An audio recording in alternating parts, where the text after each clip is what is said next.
Hi guys, welcome. आज के Pandya store के एपिसोड में दिखाया जाता है कि प्रफुल्ला सुमन को मंजीरा देती है और कहती है ये मंजीरा बजा बजा के खुद ही घर से निकल जाओ। ऐसे ही ये मंजीरा वंजीरा बजाओगी ना तो मंदिर के बाहर बैठ के ना थोड़े अच्छे पैसे मिल जाएंगे। और प्रफुल्ला जोर जोर से हंसने लगती है। सुमन शॉक हो जाती है और वो मंजीरा उठाकर जोर से फेंक देती है। फिर सुमन कहती है कांगड़ी तू चुप हो जा, चुप हो जा। और फिर वो सपना होता है। फिर सुमन सोचती है सपना था, चल सो जा। पर सच हो गया तो हो भी सकता है। सुमन बहुत छूट दी है सबको, अब सब सीधा करना पड़ेगा। उनको बताना पड़ेगा कि ससुराल क्या होता है, सास क्या होती है, माँ क्या होती है, बहू क्या होती है। फिर अगली सुबह धरा पूजा कर रही होती है। फिर कृष भी धरा के साथ पूजा करता है और धरा से पूछता है आज क्या क्या तैयारियां करनी है। तो धरा कहती है क्यों तुझे नहीं पता, हर साल तो वही तैयारियां होती है। तो कृष कहता है दही हांडी होगी, खूब सारा खाना होगा, नाच गाना होगा। फिर कृष कहता है इस बार डबल धमाका होगा जन्माष्टमी में भाभी, हमारे घर में छोटा सा प्यारा सा बाल गोपाल आने वाला है। तो धरा कहती है बाल गोपाल ना पैदा होकर बड़ा भी हो जाएगा लेकिन तेरा बचपना कभी नहीं जाएगा। तो कृष कहता है कभी नहीं मेरा। और रावी भाभी कहते कहते रुक जाता है और दोनों सैड हो जाते हैं। फिर कृष कहता है रावी भाभी होती तो कितना मजा आता ना, हम हर साल कितना मजा करते थे एक दूसरे के साथ। आई मिस हर भाभी। धरा कहती है मिस तो मैं भी करती हूँ, पर आज जन्माष्टमी है, कान्हा जी का जन्म होने वाला है, उदास नहीं रहते। फिर सुमन वहाँ आ जाती है और धरा से कहती है वाह भगोड़ी की बेटी वाह, आज त्योहार है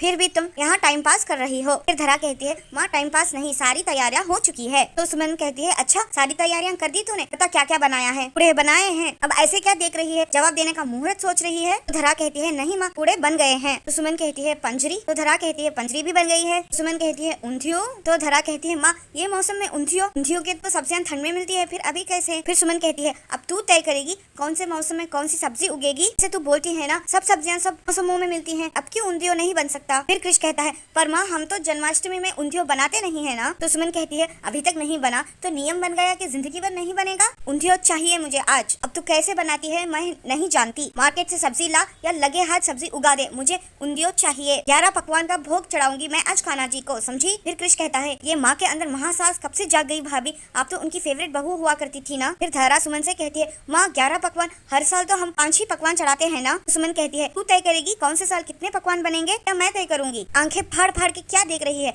साफ साफ बोल दे 11 पकवान बनाने नहीं है या आते ही नहीं है। कोई बात नहीं मैं खुद ही बना दूंगी, ऐसे भी मेरी रसोई तेरे से बेहतर होती है। फिर धरा कहती है माँ आपकी रसोई का तो कोई मुकाबला ही नहीं कर सकता, मैंने आपसे ही तो सब कुछ सीखा है। माँ पर मैंने सोचा था कि हर साल हम जैसे तैयारियां करते हैं वैसे ही इस साल भी हम करेंगे। सुमन कहती है वही तो प्रॉब्लम है, तू हर वक्त मन में सोचती है, तय करती है और सोचती है हो गया। चौधराइन बनना चाहती है ना तू हर वक्त। धरा कहती है माँ ऐसे कोई बात नहीं है, आप जैसा कहोगी वैसा ही होगा। तो सुमन कहती है बिल्कुल, मैं इस घर की सास हूँ, मेरा घर है, इस घर में कब कैसे क्यों क्या होगा सब मुझे पूछ के होगा, समझी? और सब मेरी बात मानोगे, समझी? धरा जी हाँ माँ करके सिर हिलाती है। यहाँ शिवा और देव पान सजा रहे होते हैं तो कुछ मोहल्ले के लड़के आते हैं दही हंडी का चंदा इकट्ठा करने। तो देव शिवा से कहता है दे दो पैसे, वैसे भी दुकान का पैसा दुकान में ही आना है, पिछले 5 साल में किसी ने शिवा को हरा पाया है दही हंडी में? तो वो लड़के कहते हैं हाँ इस बार ना इनाम में पैसे नहीं मिलने वाले हैं। शिवा पूछता है पैसे नहीं मिलने वाले हैं तो क्या? तो वो लड़के कहते हैं इस बार मिलेगी बाइक। फिर शिवा खुश हो जाता है और कहता है बाइक, क्या बात कर रहा है? देव कहता है क्या बात है, किस्मत हो तो तेरी जैसी, जो तुझे चाहिए था भगवान बिना मांगे ही तेरी झोली में डाल दी, एक बाइक जला दी तो दूसरी आ गई। शिवा कहता है किस्मत मेरे साथ है या नहीं मुझे नहीं पता, लेकिन ये बाइक मेरी है, ये बाइक तो मैं जीत के रहूंगा। फिर वो लड़के प्रफुल्ला के घर में वही लड़के चंदा मांगने के लिए जाते हैं तो प्रफुल्ला चंदा देने से छुपने की कोशिश करती है और फिर जब वो लड़के जिद करते हैं तो 51 रुपए देती है। तो वो लड़के कहते हैं अरे प्रफुल्ला काकी, मंदिर में बैठे बाहर भिखारी ने भी 51 रुपए दिया है, थोड़ी तो शर्म करो। तो वो लड़का कहता है 200 रुपए से 1 रुपये कम नहीं लूंगा मैं। तो प्रफुल्ला कहती है 200 रुपए पता है तुझे कितने होते हैं? और ये 200 और 500 का चंदा देके मुझे क्या मिलेगा? 2 समोसे और 1 केला, और जबरदस्ती के तुम पैसे लेने आ जाते हो और उसके बाद और वो सुमन बहन का भंडारे का सड़ा हुआ खाना खाना पड़ेगा भाई। तो एक लड़का कहता है सड़ा खाना, कभी 5-5 प्लेट डकार जाती हो। तो उसी वक्त वहाँ रावी आ जाती है। फिर एक लड़का कहता है पिछली बार आपकी डकार की वजह से हमारा सूरज बेहोश हो गया था, पता है? तो प्रफुल्ला कहती है ए तू ना मुझे ज्यादा होशियारी मत दिखा, जाओ जाओ ये 11 रुपए भी नहीं मिलेंगे, निकलो यहाँ से। फिर एक लड़का रावी से कहता है अरे यार रावी समझाना काकी को यार, तुझे पता है ना हम दही हंडी में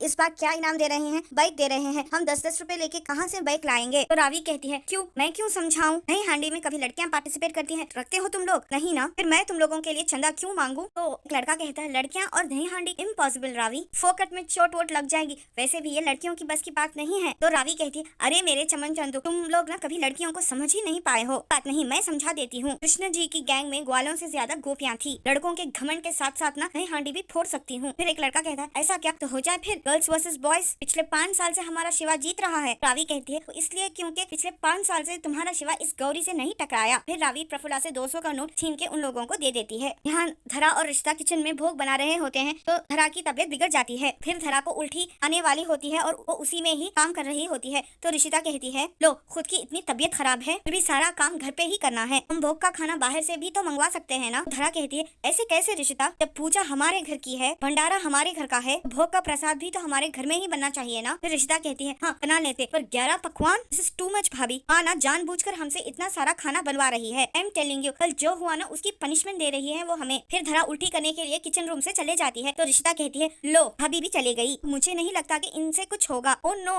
मतलब इतना सारा काम इस अकेली जान को करना पड़ेगा। अरे यार, ये रावी भी ना क्या गलत टाइम पे घर छोड़ के चले गई, थोड़े टाइम रुक नहीं सकती थी क्या? ये फेस्टिवल खत्म हो जाते उसके बाद जाना था ना। अब कल जो हुआ उसके बाद में घर में भी कोई मुझसे बात नहीं कर रहा है। रावी ही है जो मुझे इस प्रॉब्लम को टैकल करने का सोल्यूशन दे सकती है। रिशिता रावी को कॉल करती है। रावी कॉल देकर रिशिता का फोन, रिशिता क्यों मुझे फोन कर रही है करके सोचती है। तो प्रफुल्ला कहती है ए भाई बिल्कुल नहीं, बिल्कुल भी फोन मत उठाना, काट दे, मैं बोल रही हूँ, उस खानदान से ना हमारा कोई लेना देना नहीं है। फिर रावी फोन काट देती है। रिशिता फिर रावी को कॉल करती है तो रावी कॉल उठाती है। तो रिशिता कहती है हेलो रावी, तुम मेरा फोन क्यों नहीं उठा रही थी? तुम्हारा और शिवा के बीच में जो भी रिश्ता है, पर मैंने तुम्हारा क्या बिगाड़ा? हाँ। तो रावी कहती है प्लीज अपने उस उल्टी खोपड़ी देवर का नाम ना मेरे सामने मत लेना, मेरा दिमाग खराब होता है। तो रिशिता कहती है तुम कैसी हो, मुझे ना तुमसे मिलना है। तो रावी कहती है क्यों, अब तुम्हें क्यों मुझसे मिलना है? उस दिन तो बड़े ढोल नगाड़े बजा के मेरे जाने की खुशी मना रहे थे सब, क्या काम है मुझसे? रिशिता कहती है नहीं रावी, तुम गलत समझ रही हो। रावी कहती है नहीं, सही गलत मैं बहुत अच्छी तरह से समझ गई हूँ रिशिता। मेरे परिवार में मुझे किसी से भी नहीं मिलना,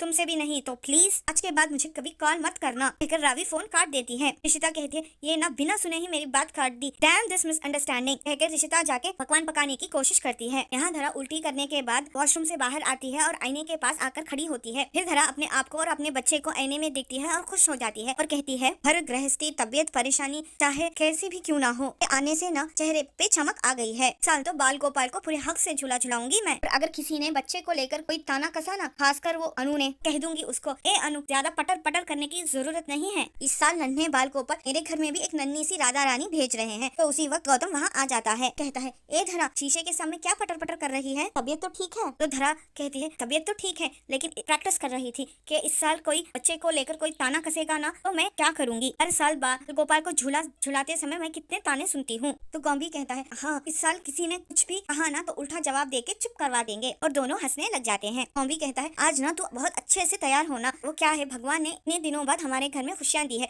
तो हमारी ड्यूटी है कि हम उनके बर्थडे पे तैयार होके जाएं। और वो सबके लिए कपड़े लाता है और सबके कपड़े दिखाता है और धरा खुश हो जाती है। फिर गौम्बी रावी के लिए भी एक ड्रेस लाया हुआ होता है। तो धरा कहती है मुझे नहीं लगता कि रावी कोई गिफ्ट हमारे से लेगी। तो गौतम कहता है जन्माष्टमी है धरा और रावी इस घर की बच्ची है, सबके लिए कुछ ना कुछ खरीद रहा था तो मैं उसके लिए कैसे कुछ नहीं खरीदता। तो धरा कहती है बिल्कुल सही कहा तुमने, मैं तो पूरी कोशिश करूंगी कि रावी ये लहंगा पहनकर पूजा में आ जाए। सिर्फ पूजा में ही क्यों, इस जन्माष्टमी पर पंड्या परिवार की बहू को घर वापस ले आते हैं ताकि हमारी अधूरी खुशियाँ भी पूरी हो जाएं। जन्माष्टमी पर इस घर की 3 बहुएं साथ में बाल गोपाल को झूला झुलाएंगी। फिर गौम्बी धरा से हाथ जोड़ता है और कहता है ओ धरा देवी, इस बार कोई बवाल मत खड़ा कर देना। उस दिन सावन के टाइम पे जो बवाल हुआ था ना, उसकी वजह से माँ कुएं में कूद गई थी। मैं ये नहीं चाहता कि दही हांडी के दिन कुछ भी ऐसा हो कि उसी दही हांडी को मुझे मेरे सर पे फोड़ना पड़े। धरा हंसती है और कहती है चिंता मत करो, ऐसा कुछ भी नहीं होगा। गौम्बी भूलो मत, रावी के लिए ड्रेस तुम लेके आए हो, अगर कुछ भी हुआ ना तुम मुझे अकेले को ब्लेम नहीं कर सकते हो। गौम्बी कहता है मैं ड्रेस इसलिए लाया हूँ ताकि उसके और इस घर के रिश्ते में सुधार हो, बदले में अगर तेरी तबीयत बिगड़ती है तो मैं बर्दाश्त नहीं करूंगा। धरा कहती है तुम टेंशन मत लो, मैं ऐसा कुछ भी नहीं करूंगी कि मेरे तबीयत की नुकसान हो या माँ के दिल को ठेस पहुँचे। मैं रावी को देख लूंगी, तुम शिवा को संभाल लेना। यहाँ रिशिता सुमन के पास जाती है और कहती है I am really very sorry, जो हुआ उसके लिए मैं बहुत ही ज्यादा गिल्टी फील कर रही हूँ। माँ आज तो त्योहार है ना, क्या हम सब शुरुआत से शुरू नहीं कर सकते? मैं सब भूल जाती हूँ, आप भी सब भूल के मुझे माफ कर दो प्लीज। तो सुमन कहती है ठीक है, माफ कर दिया तुझे, पर तूने जो अपनी लापरवाही से मेरी इज्जत उछाली है वो तू कैसे भूलेगी? बेटे के सामने मुझे शर्मिंदा किया, वो कैसे भूलेगी? और पटरा ने अगर तू भूल भूलना भी चाहे ना, मैं तुझे भूलने नहीं दूंगी। मुझे अपाहिज होने के एहसास के साथ साथ ये भी एहसास दिला दिया कि मैं सास हूँ। इसी वक्त धरा वहाँ आती है तो सुमन कहती है, ये लो आ गई मेरी दूसरी महान बहू। बहू कभी बेटी नहीं बन सकती, ये तुम दोनों ने मिलकर मुझे एहसास दिला दिया। फिर सुमन धरा को देखकर कहती है, और तुझे तो बहाना मिल गया ना ये जिम्मेदारियों से छुटकारा पाने का। तुझे असिस्टेंट सास की जिम्मेदारी से भी मुक्त कर देती हूँ। आज से सिर्फ महासास की चलेगी। चिता और धरा शॉक हो जाते हैं। प्लीज कमेंट कीजिएगा गाइस कि दही हंडी के समय क्या शिवा और रावी पास आ जाएंगे और रावी घर वापस आ जाएगी। Thank you guys.